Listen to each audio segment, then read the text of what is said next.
Lentement mais sûrement, tel est le rythme de l'avancement des travaux de construction, réhabilitation et modernisation du site Dr Etienne Tshisekedi Wamulumba à Kenankuna, territoire de Kabaye-Kamwanga.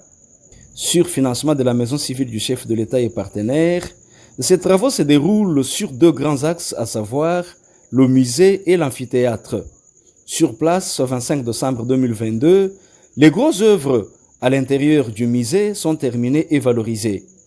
Petit à petit, l'édifice est transformé de la résidence privée au musée. Les travaux sont en cours. Les carreaux sont posés, les caméras de surveillance en pleine installation, la peinture passe au mur et au plafond, le mobilier neuf, dont ces chaises pliables importées de l'Espagne, griffes fécuras, des écrans géants et autres matériels de sonorisation. Actuellement, nous avons terminé les grosses œuvres et nous avons commencé donc le parachèvement, tel que vous voyez là, en valorisant tous les savoirs que nous avons pu avoir ici localement. Nous avons terminé donc les grosses œuvres au niveau des murs, au niveau des fondations, au niveau de la couverture. Nous avons renforcé donc l'isolation, nous avons mis donc le plafond en respectant réellement ce qui était avant dans la forme, mais en renforçant la qualité. Notamment par exemple pour le plafond, nous travaillons avec de multiplex de 12 mm alors qu'il y en avait avant de 3 mm. Nous avons refait donc le pavement qui était malheureusement uniquement de la terre et nous l'avons refait en béton pour renforcer. Et cet exercice nous a permis ainsi de réellement transformer pour que nous quittions la résidence pour un musée. Je vais vous donner une anecdote. Si vous voyez donc dans un coin, vous allez voir une niche d'oiseaux. Alors que nous faisions donc la charpente, on s'est retrouvé qu'il y a des oiseaux qui avaient élu domicile. On a tout fait pour les chasser, mais ces oiseaux revenaient toujours. Et c'est ainsi que j'ai demandé qu'on construise pour eux un abri quelque part. Mais à l'intérieur, au-delà de cela, aujourd'hui, je suis très content parce que vous allez voir, nous avons installé également les mobiliers. Les mobiliers que nous avons amenés pour la salle de projection, qui est réellement une salle et qui reprend en choisissant donc les meilleurs qui existent au monde. Ce sont les mêmes mobiliers qui sont à la Maison Blanche avec Figueras en Espagne. Les restes des matériels et objets de l'illustre défunt sont en train d'être récollectés pour exposition au musée.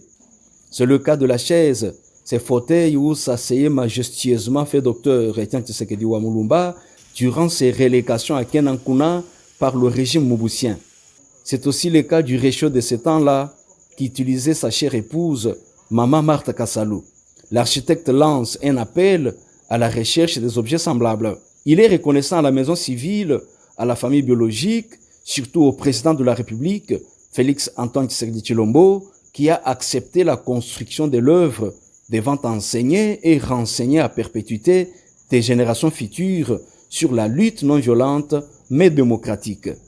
Je fais ainsi un appel au niveau de la maison civile, tout en remerciant le coordonnateur, le docteur Mithéo, ainsi que particulièrement la famille et en passant tous mes voeux à son Excellence Monsieur le Président de la République pour réellement avoir accepté cette vision et à travers tous les partenaires qui accompagnent.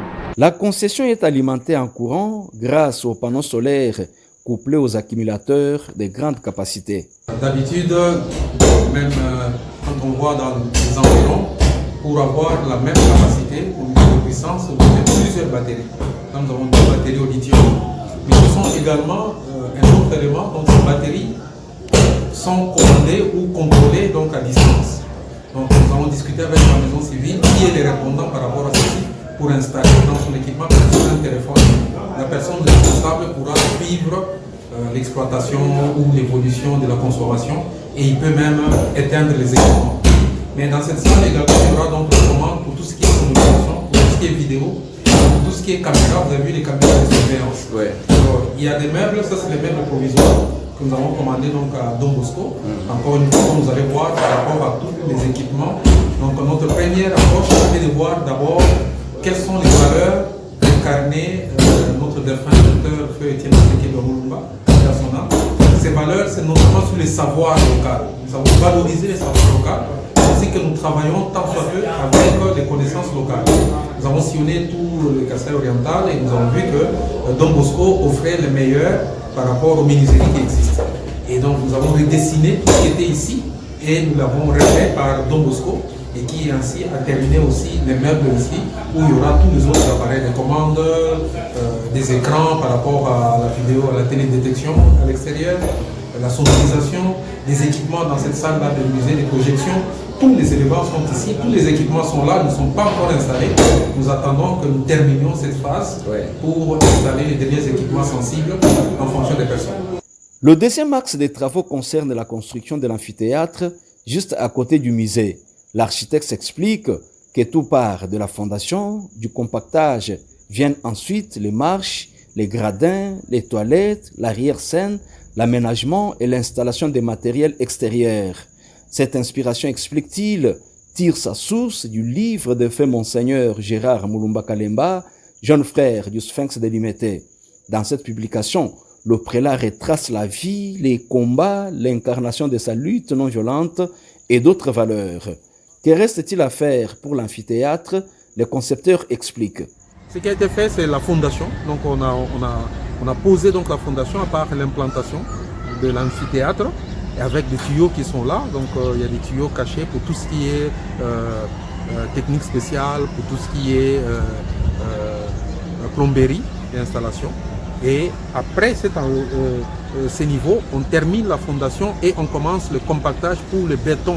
L'amphithéâtre sont des gradins en plein air, à part le podium qui sera là, qui est couvert avec l'arrière-scène. Il y a une arrière-scène, les toilettes, un dépôt et tout ceci reste donc ouvert. C'est ça, c'est l'amphithéâtre. C'est un lieu donc ça avec donc effectivement notre scène. Si vous voyez donc la forme ovale là, si vous voyez dans le plan, vous le voir. Ça c'est donc notre scène et ici ce sont des gradins. Si vous regardez, il y a une fondation là en bas, tout ça ce sont des gradins. Oui, donc voilà. Bon. Le grand travail qui reste c'est au niveau des compactages. Et de l'autre côté maintenant, donc tout ce travail artistique à travers les œuvres, on a symbolisé donc la main, ainsi de suite, qui commence donc à partir de Kinshasa et il y a ces œuvres qui vont venir et vous allez voir les déploiements de la même manière qu'on s'est concentré de l'autre côté au niveau du musée. Il y avait du travail qui se faisait pour les grosses œuvres, mais il y avait un grand travail de logistique pour faire venir les éléments qu'aujourd'hui que vous voyez. Mais au mois d'octobre, vous n'avez pas vu. Donc nous avons travaillé en 2 mois, et à l'extérieur et sur les chantiers. L'archiplan projette la fin des travaux au mois commémoratif de Pâques 2023. Nous sommes Tosa Kidila, Wabuni.